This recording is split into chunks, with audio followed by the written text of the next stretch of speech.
Some beliefs empower you,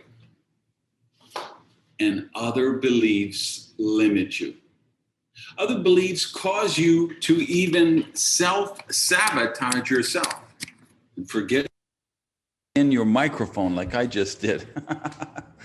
Good morning from Miami. Good afternoon, good evening, wherever else you are in the world. Great to see everybody today. You look marvelous, darling. Please check in on the chat. Let me know where you are and where you're watching from. We got Svetsan in the house, Bulgaria. We got Stefan from Austria, India, Surav, Brandon from the UK, Mercedes. Good to see everybody here. Susanna in, I can't remember if you're in Czech or the other side. Anyway, good to see you here. Mary Ellen Lapp. I see Edser in, who's actually in Miami now, I guess. Rena from Tampa. Good to see you here. So, hey, everybody. Okay, North Georgia, Chi-Town, Belarus, Mexico, half Canadian. Okay, Nashville. So anyway, this is what we call the Prosperity Unchurch. It's kind of a celebration service, a lesson that I'm doing every Saturday, 10 a.m. Eastern time, where we study it's a for-profit prosperity ministry. I try to model the behavior that we're talking about every week and model the lessons. And so we study every Saturday, we get together and we study the principles of prosperity, free enterprise, and generosity. Last week was a very fascinating show because we were talking about how to create leverage in your life, how to get from trading time for money. And then I gave you an assignment. So I'm looking for a volunteer, somebody who wants to share who did the assignment last week, right? Your assignment was, okay, find at least one thing that instead of trading time for money, you could trade money for time. All right. So give me a hand or put up the hand in the box if you're willing to volunteer, if you did the homework. And I'm seeing Saurabh in the chat is talking about that. Starting his own agency, first time on here live. Good for you. Good to see you in the chat. And I love to see you guys doing that. What a shock. Brandon is volunteering. This is a miracle. I can't believe it. All right, Brandon. Okay. I asked you to unmute, I think. You with us, Brandon?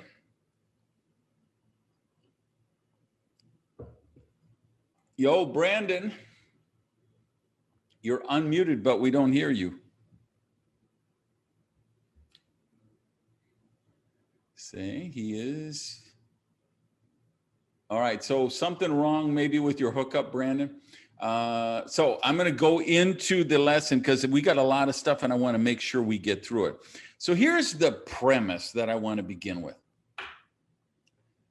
I'm going to share 7 what I think are really limiting beliefs that either cause you to create lower expectations, cause you to become demotivated, or in certain cases, actually cause you to self-sabotage your behavior, to actually do things that prevent you unknowingly. You have no idea, it's total on a subconscious level, but you're doing things that sabotage your chance for health, happiness, creating wealth, and just other forms of prosperity.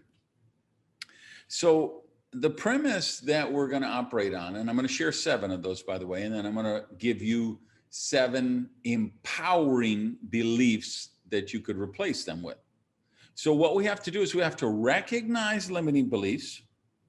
We have to destroy them. We have to eviscerate them. We have to blow up those beliefs and send them back into the nothingness from which they came. And then we have to replace them with empowering beliefs. All right. Love the chat. Love seeing everybody really in the house, everybody participating. So let's dive into this. So, limiting belief number one, and this is one we've talked about, I bet, on at least 3 or 4 of these. We're number 20, by the way. Week number 20. Oh, and you know what I forgot to say before I get into the 7 beliefs? For you guys who are new, this is an experiment. I'm experimenting with the idea of, could this for-profit ministry work where I don't charge a set fee, I don't make a paywall for people to get in, that I put out the lesson each week and just circulate the prosperity and allow each person to choose whatever it is that they want to give to support the work.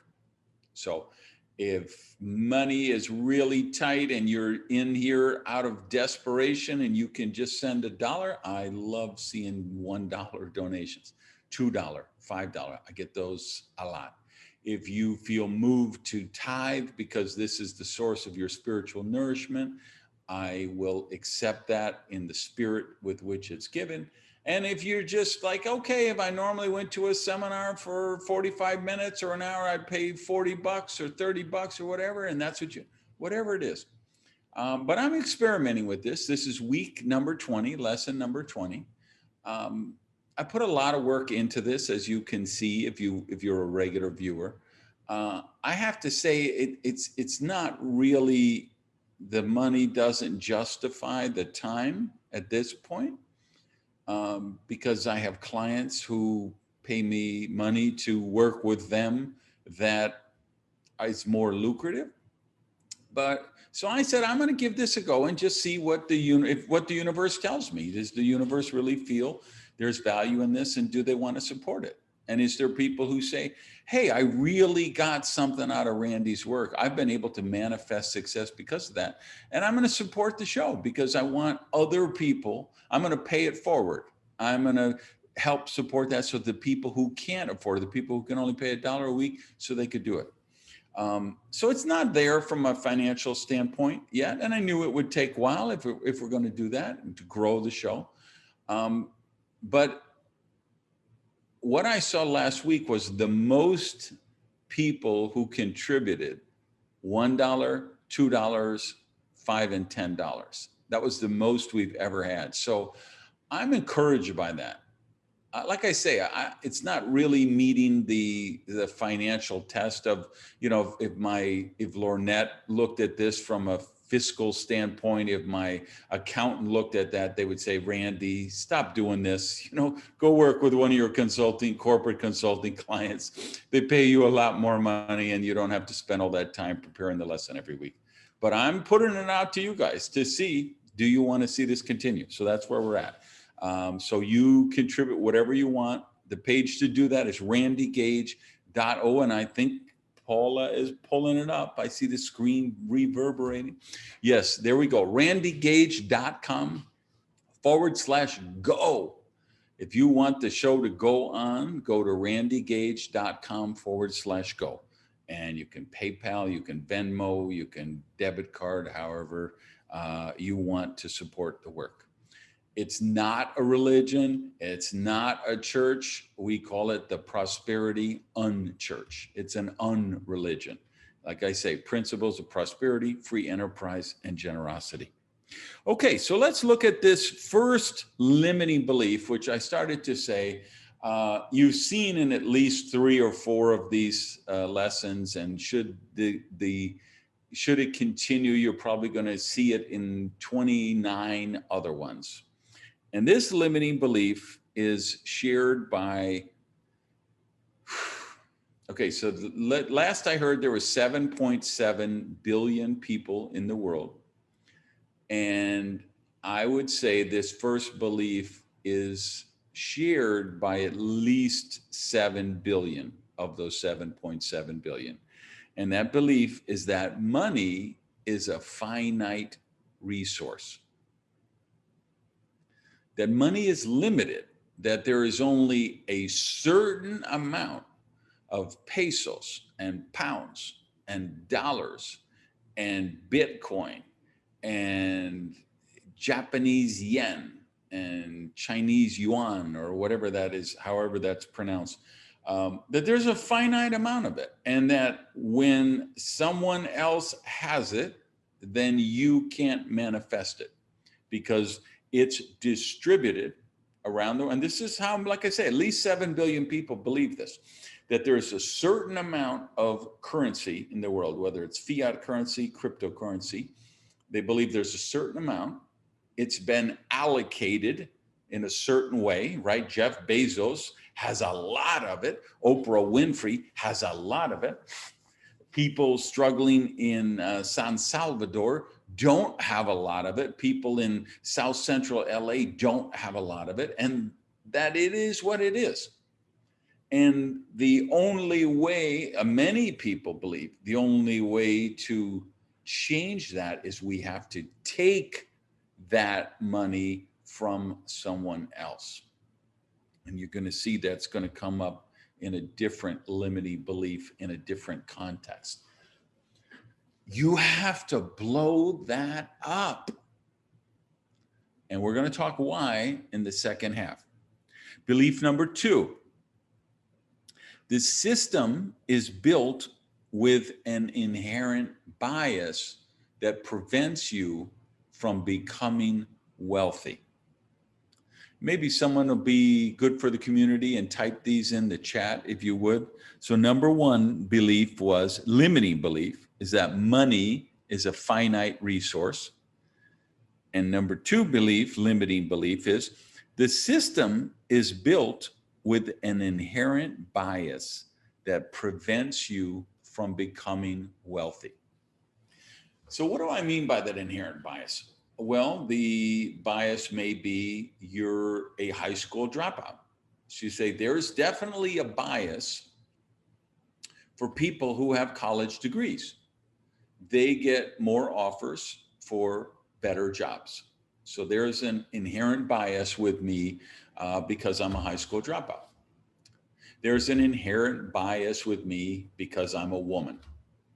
I work in journalism, and all of the heads of all the networks and all of the people who give the assignment editors, and they're all old white guys, and they have a good old boy club, and there's an inherent bias for me to be successful in journalism or in film or in customer service or in manufacturing or in show business or in law or in medicine or and we could give every possible industry and profession, occupation there is.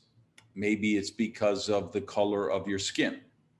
We have people watching this from Africa, as you could see, and the education system is not as advanced there. The infrastructure is not there. They may not have regular access to broadband that other people do. So there is systemic things that very readily you could come up with the belief that the system is built with an inherent bias that prevents you from becoming wealthy. You've got to blow up that belief. Even though, listen to me now, even though there really is inherent bias in the system. There's absolutely no deny. Anybody who denies that is a liar or is foolish, because there is bias against, like in this country, there's bias against people of color. In other countries, there's bias against white people. There is inherent bias against poor people, against undereducated people, against women, against LGBTQ people. There are so many categories that you could fall into. That would your religion, being a Jew, being a Hindu, being an atheist, there's lots of, there's just inherent bias in a lot of areas that will make it harder for you to succeed. I'm a professional speaker. I'm in the Speaker Hall of Fame. Last year before, I was on the committee that helped select the new inductees into the Speaker Hall of Fame, right? And one of the big conversations we had each year was, why aren't there more women in this group? Why are we, if we're nominating, we're inducting 5 new people, why are 4 of them old white guys? And there was 4 old white guys last year, and there was 4 or 5 old white guys the year before. The answer is because the speaking profession is very misogynistic, very sexist, and that is, it's changing. We have some amazing talent in the space now, people of color, women, other LGBTQ, all of that stuff. But it has to change at the ground level, right? I can't just, my committee, we couldn't just say, okay, we're only going to pick 5 women this year, because that's not fair either. We're going to eliminate guys who really are deserving to be in. And we don't want to put in anybody just because they're a member of a lowly represented group, right? And no one would want that, right? I wouldn't want to be picked for the Hall of Fame because of my ethnicity or my sexuality or my age or any of those things, right? But those things exist. But what's the belief? The belief is those things are so strong that they prevent you from becoming wealthy. And that's the part you got to blow up. So if you have the first part of the belief to say, hey, I'm Jewish and there is a systemic bias against me, okay, I will say it's true. You can hold that belief and it still can serve you as long as you recognize the second part of this wasn't true, that just because you're disabled, because you're Jewish, because you're a woman, because you're a lesbian, because you're whatever, that you can't become wealthy, right? There are people watching this right now who probably have a belief, okay, I can't be wealthy because I'm a high school dropout. But I'm a high school dropout. And I used to have that belief. But when I blew up that belief, I said, okay, the fact that I'm a high school dropout, there are not companies calling me up and offering jobs. There are not recruiters trying to bring me into their company. Nobody's offering me a corner office, cushy job with health benefits and insurance and a company car and expense account. Man, if I'm going to do this, I'm going to have to do this. I'm going to have to pull myself up by this, right? So really important distinction there. Número 3. Money changes or corrupts people. Number 3, money changes or corrupts people. This is the excuse belief. This is the belief because we all know a rich jackass. Everybody, right? We have our rich uncle who's a jackass, or we work for a boss and he's rich and he's a jerk.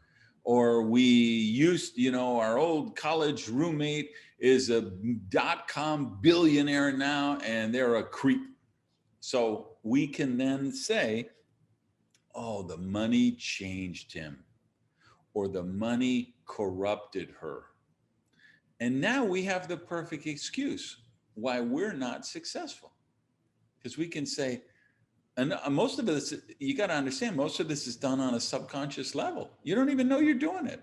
It's all being done on a conscious level, which is, wow, yeah, people, that money changes people, they corrupt them, they have to sell their soul, they have to be a bad parent, they have to destroy the environment, they have to rip off the shareholders, they have to lose their integrity. And I don't want to do that. And then we're back to that meme from the first Spider-Man movie. We may not be rich, but at least we're honest. That's an excuse. You're selling yourself to keep you broke. That's a belief. you're selling yourself that causes you to self-sabotage your net worth. You got to blow it up. And again, second part of this, we're going to look at all 7 of these limiting beliefs, and we're going to replace them with an empowering belief, with the correct version of these beliefs, the beliefs that actually serve you. Because remember, some beliefs sabotage you, other beliefs empower you.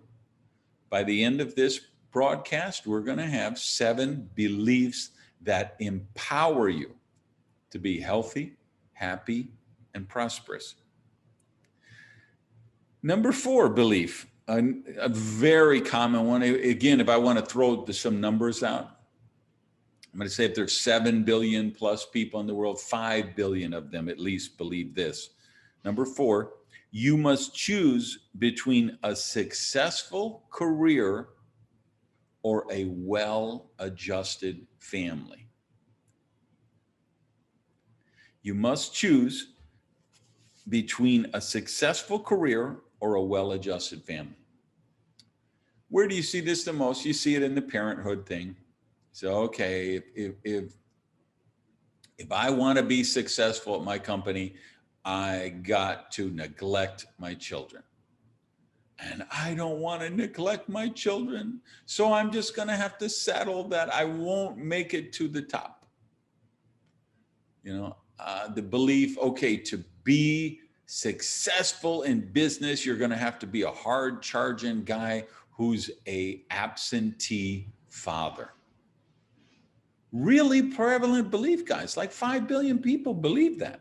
You got to blow that up. That belief does not serve you. That belief is one of the most insidious self-sabotage beliefs. Belief number negative, limiting, belief number 5. You are born needing redemption from a supernatural entity, an omniscient, omnipresent, whatever power that controls your destiny, that determines your fate, and that created you in a flawed state, in an imperfect state, in an incomplete state, a state needing approval, needing redemption, needing salvation. Now, you guys who follow my work for a long time know I've studied all of the major organized religions in the world, and I have a lot of issues with them. I have no issue with you if you have a religion. I have no issue with God. I have no issue if you believe in God.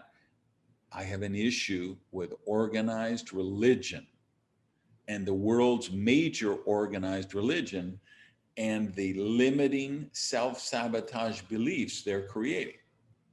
Original sin in Christianity, the Hindu doctrine of karma, the Buddhist Eightfold Path, I've just looked at the Muslim code of law. I've looked at all of these major religions, and I see this same dynamic.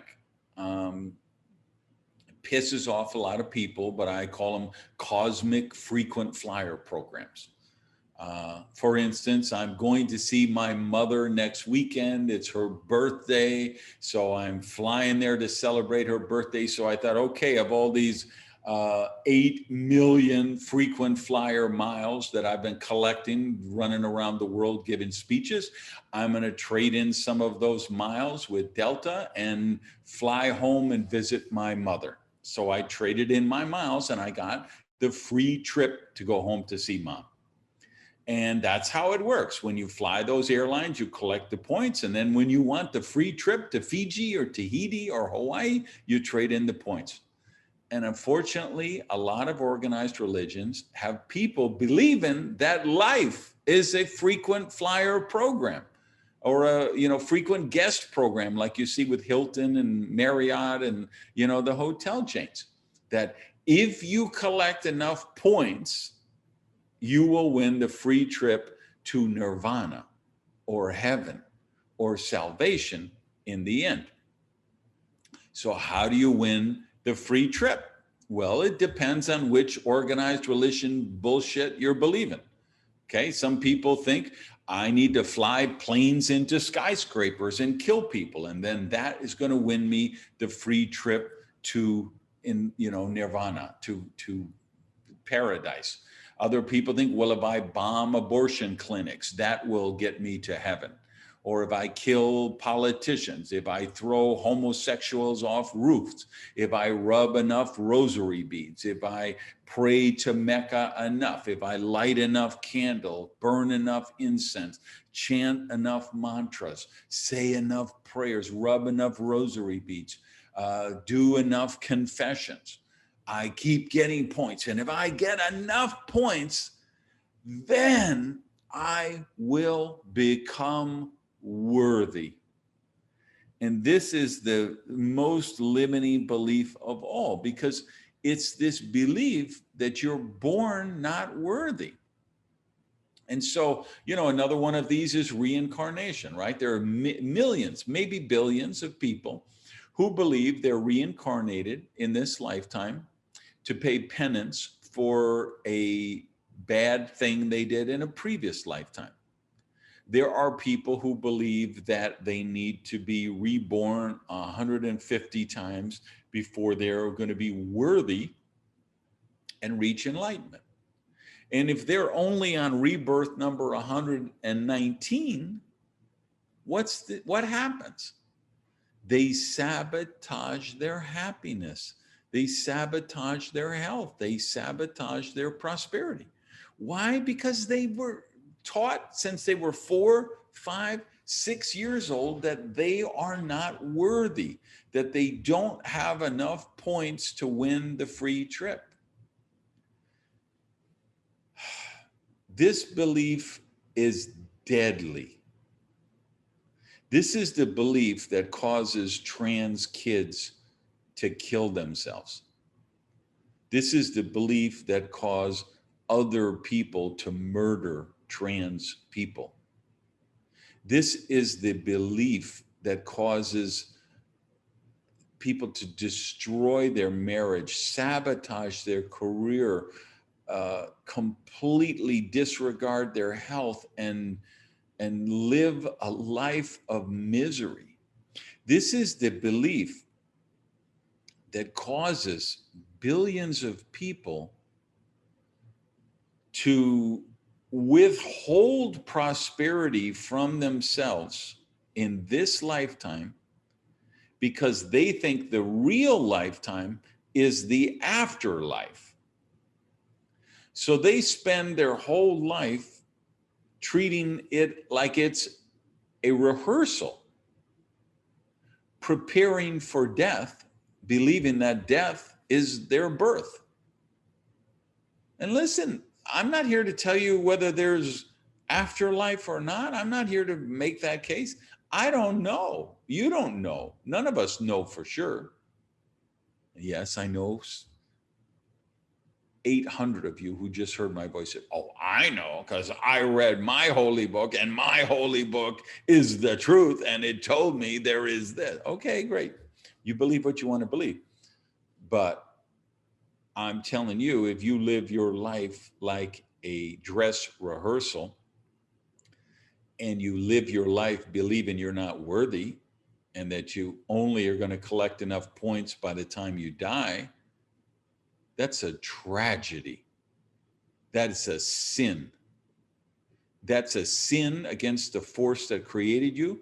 It's a crime against your soul, and it's a crime against humanity. Number 6, kind of related to number 1. This belief, and again, billions of people have this belief, your prosperity comes at the expense of another. Your prosperity comes at the expense of another. Again, so many people believe this because of that first belief. They think money is finite. They think the other parts of prosperity are finite. And so they think the only way to get it is to take it from someone who has it. This is completely erroneous belief, because the true elements of prosperity are all limitless. The true elements of prosperity are all infinite. In fact, there is a regenerative quality about prosperity that actually allows it to regenerate itself, that the circulation of prosperity actually creates more prosperity for the people circulating it. And we're going to look at that when we look at the empowering belief. And negative limiting belief number 7 is that the belief is, I have a money shortage.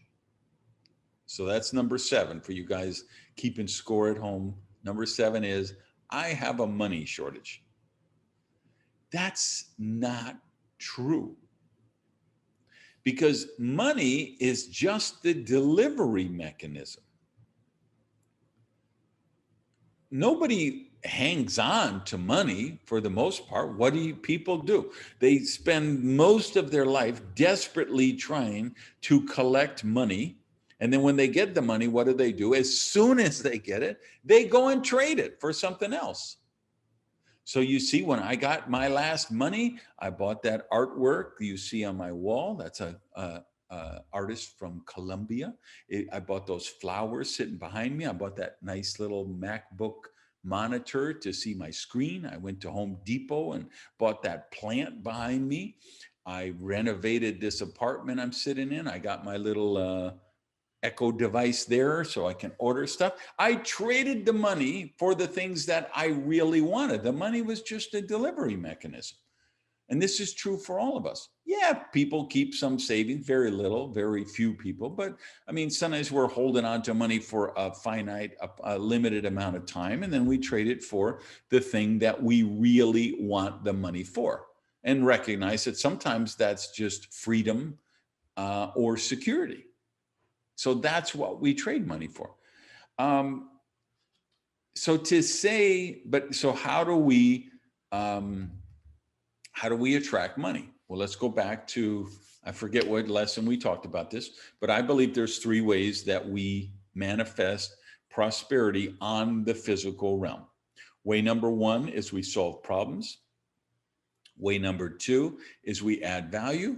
And way number 3 is we envision possibilities. The way we do that, Charles Fillmore, if you remember in the very first lesson we did, week number 1, I read you from Charles Fillmore's book, Prosperity. And he talked about this metaphysical substance in the ethers. And he believed we manifested this substance, that it surrounds us everywhere in the universe. And we manifest this substance into prosperity on the physical realm through the power of ideas. So J.K. Rowling was a single mother on welfare, struggling to provide for her children. And she had the idea to write the Harry Potter book and became one of the wealthiest women in the UK. Elon Musk and Peter Thiel. I was just watching Art Jonak had put up a video of Elon Musk on his entrepreneur group the other day. Elon was doing a couple of years ago, he was doing a commencement speech for a college, the graduation speech. And he was talking about sharing this apartment with his partners. This tiny office, they had one computer. So the website was live in the daytime. And then at night he was coding it. So the website was down, and they took showers at the YMCA. And then he had an idea, him, Peter Thiel, some other people. And the idea was PayPal, which made him a billionaire. Then he had an idea for Neuralink, an idea for SpaceX, an idea for Tesla, an idea for the Boring Company, and he's now tied as the richest person on earth. Jeff Bezos had an idea for an online bookstore, which morphed into Amazon.com.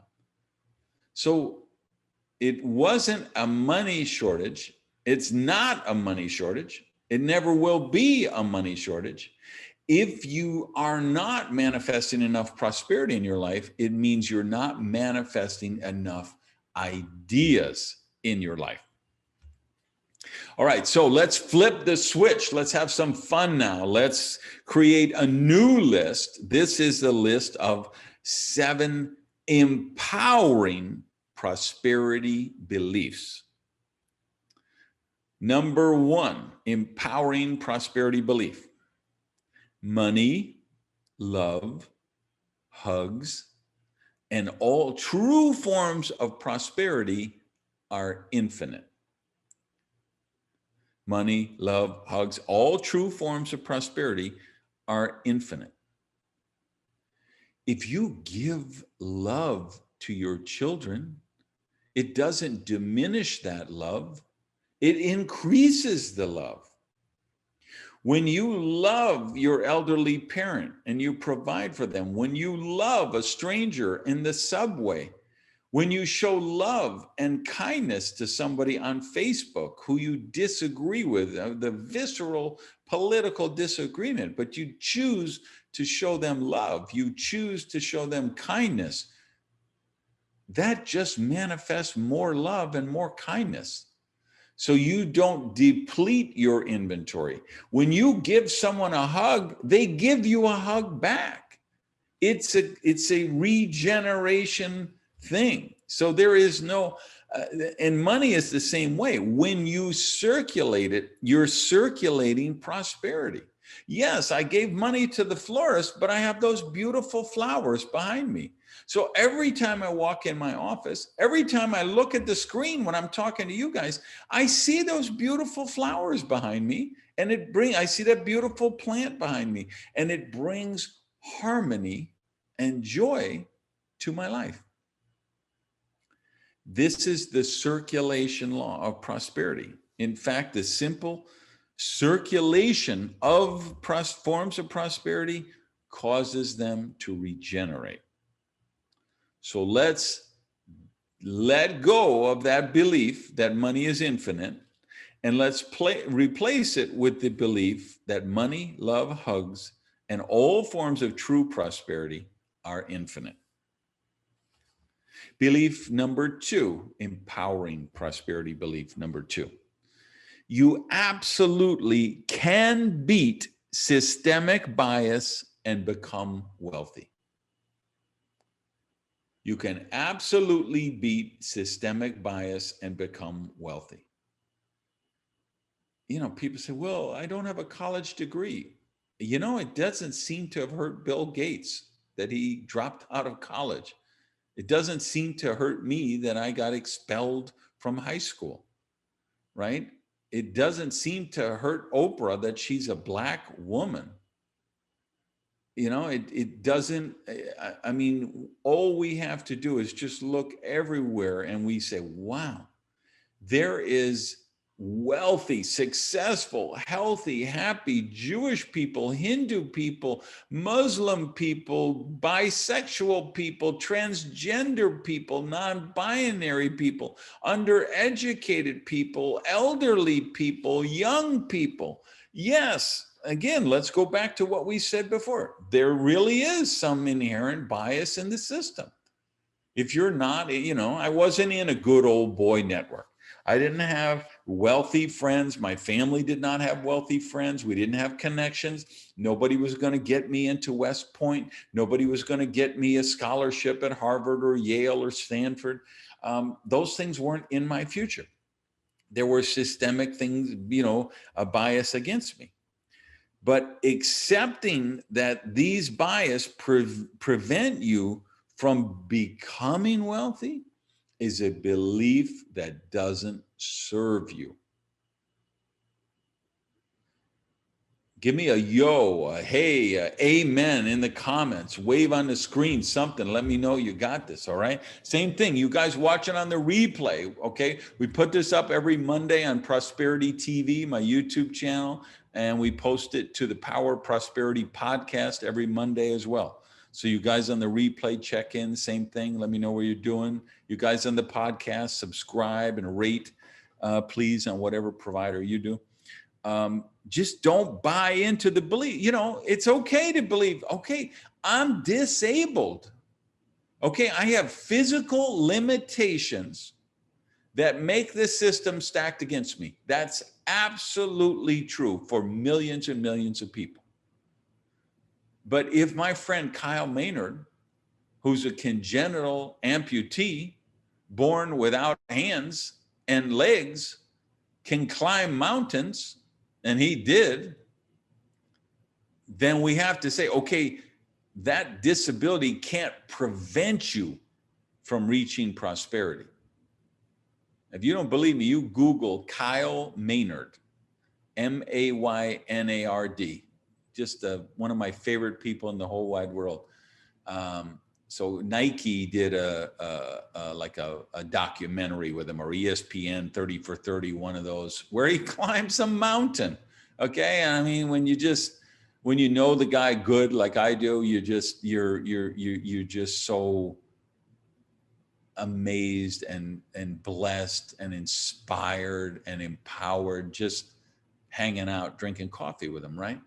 So we can do that for every religion, every disability, every income block, every nationality, every ethnicity, everything.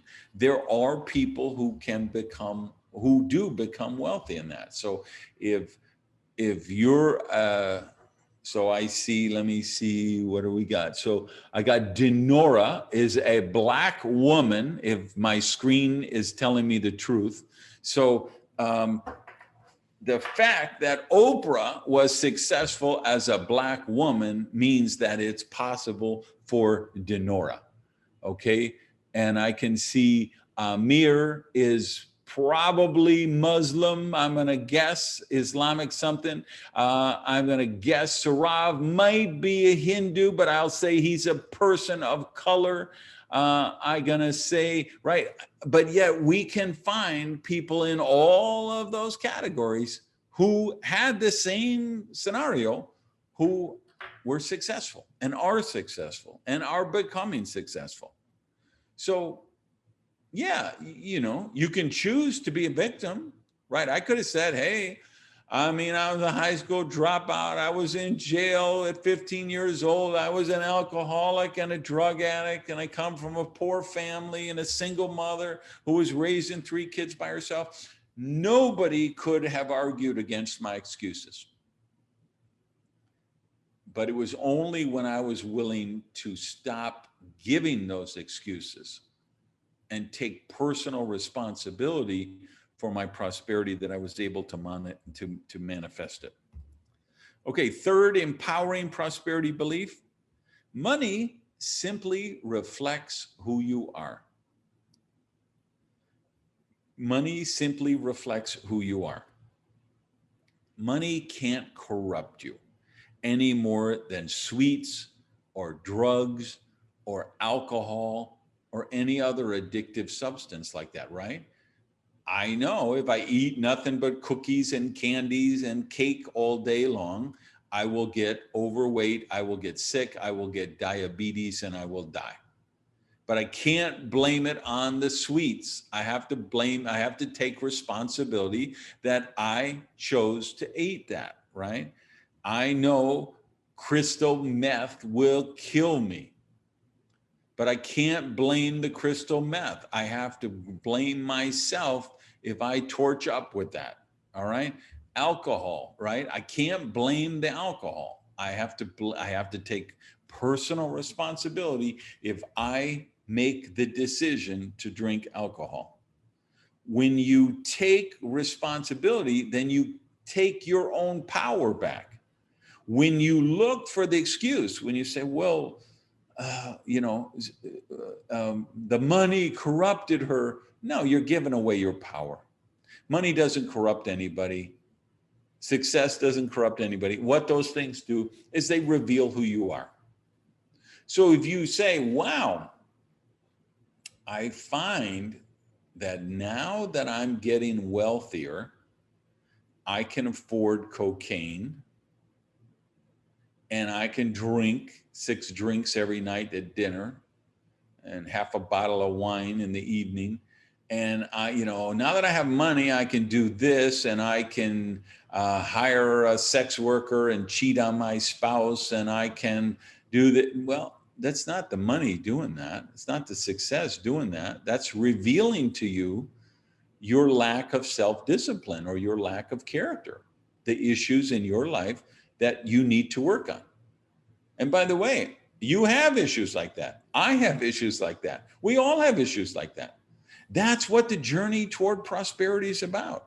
It's recognizing those weaknesses, recognizing the character traits that we need to build, recognizing the self-discipline that we need to do. All right, belief number 4.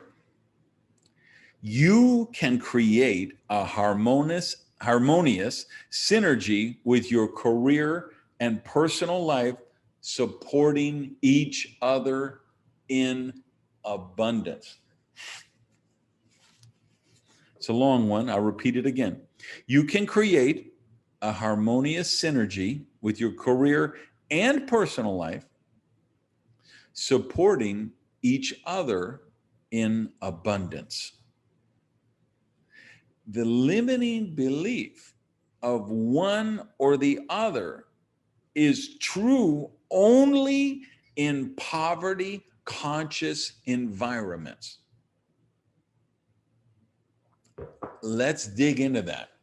We need to double click on this, because when I say, because there are places, there are environments that it's true that you have to make a choice between your personal life or your career.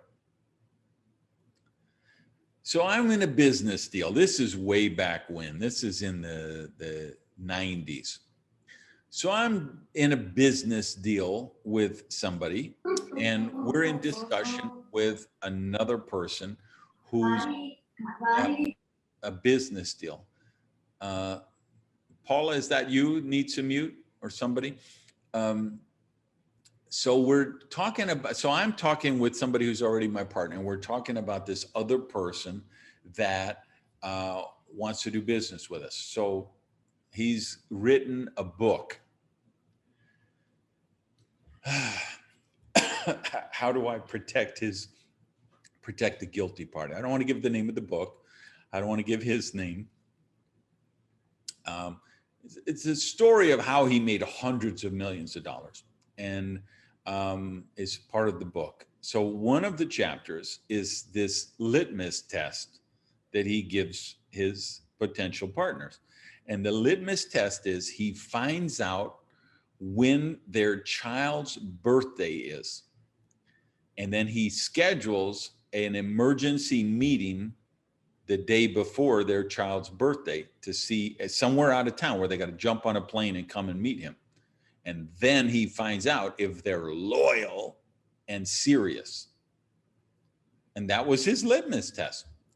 So my partner tells me about, he's got this book. So I say, well, I'm going to go read the book. I want to see what this dude is all about. So I read that book, and I get to that chapter, and I'm like, okay, we're done with this. We're done here, right? I just said, anybody like that, I would never want to be in business with somebody like that. Why would I? Right? So that's a conscious choice that we make. So yeah, I could have done, and then when something comes up, it's my mother's birthday, or it's my sister's getting married, or my grandmother's funeral or something, I could say, I don't have a choice. I'm in business with this guy and he's so tough. And no, that's on me, right? I chose to accept that limiting environment. I would have had such low self-esteem to work there, right? So, and I get, there's a million different, nuances with this. You may have to start with a job that limits you, that isn't all prosperous, that isn't all unicorns and moonbeams and rainbows. I get it, right? but we all can grow through that. That's what this experience with life is about, this moving on this pathway to the highest possible version of ourselves. So we make choices, and then we grow as people, and we make better choices. But again, it all goes back to, do I want to be a victim or do I want to be a victor?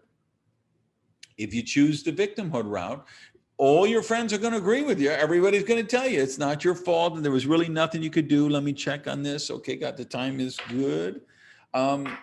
But that's a conscious choice. So you decide, hey, I'm going to manifest a way, I'm going to employ the power of ideas to create the kind of environment that allows me to create this harmonious synergy that we talked about.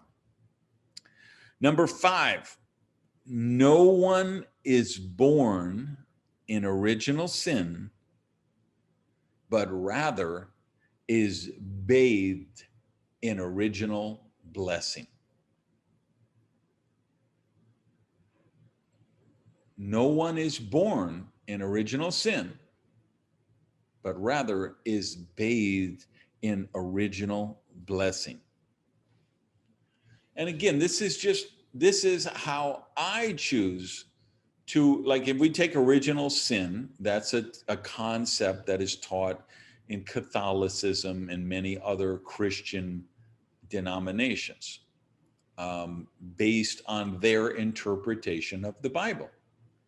I read the same Bible as they do, but I have created a different belief because my interpretation of the Bible is that we are born in original blessing, that we have this omniscient, omnipresent, omnipotent power, force, whatever label we want to call it, which created us and allows us to unfold into enlightenment.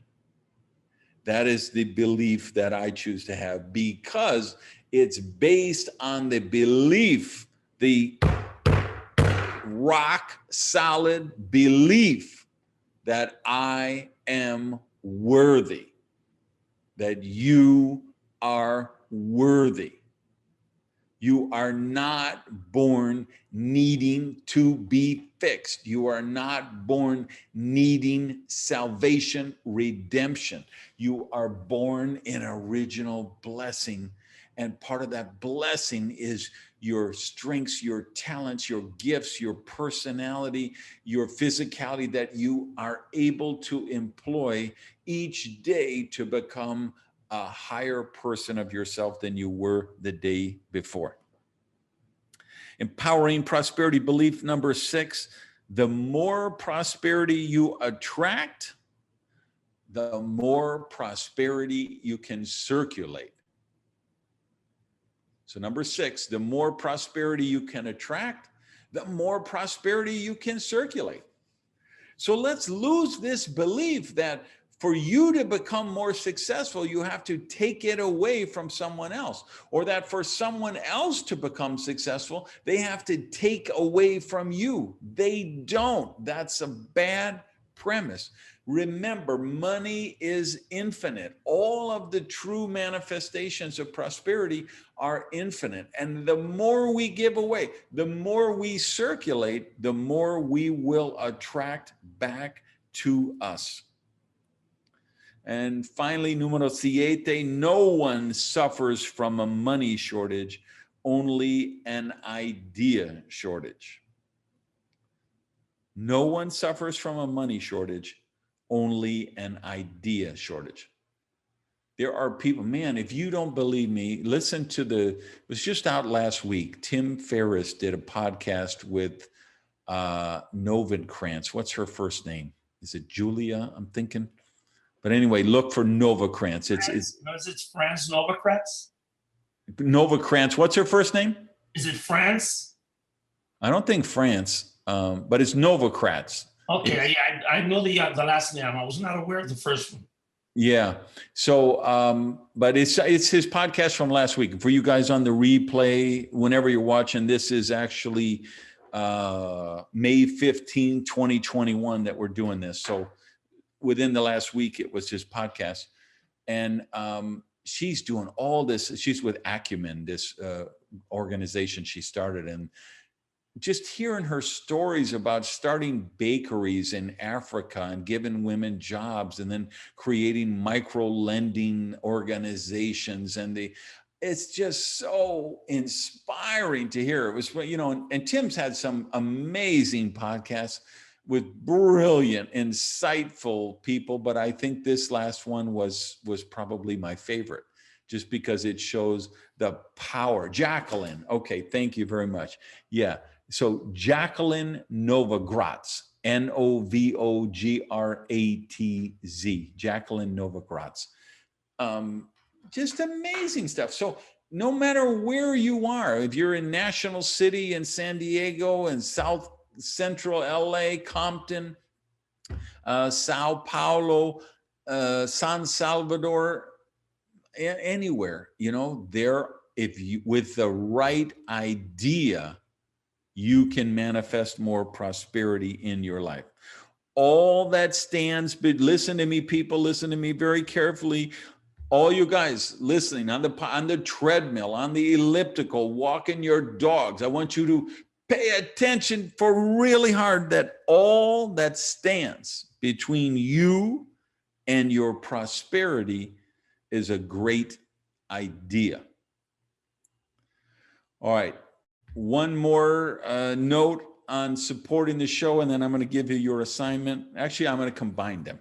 Remember, if you want to support the work, please go to randygage.com/go and give whatever you want to do to support the work. And here's your assignment for everybody this week. Your assignment is to show me that you want this show to continue. So you show me two ways: by supporting the work, whatever. Again, like I say, $1 a week, $2 a week. If you just show me, hey, I'm here, I'm in Africa, I make whatever, so I can only give $1 a month. Okay, great. I see that $1 a month. That means something to me. I know, hey, I'm touching somebody there. It's making a difference for them. And the second way you do is you share the show. You tell your friends about it. You create a watch party. Like here in the States, we're in a good spot with the virus. People are getting together. People are vaccinated. So maybe next Sunday, have a little watch party. Get 3 or 4 people over to your place. If they've all been vaccinated, can watch together. Do that. Otherwise, call, text, WhatsApp, Telegram your friends. Tell them about the show. Subscribe to the podcast. Subscribe to the YouTube channel and share those shows. Okay, thank you everybody for watching. Here's the deal for next week.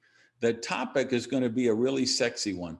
We're going to talk about unleashing your genius. And obviously, the skew of the lessons each week are prosperity. So we're going to talk in practical application terms. How do you unleash your genius to have more health, harmony, and prosperity in your life? All right. Thanks everybody for watching. Peace.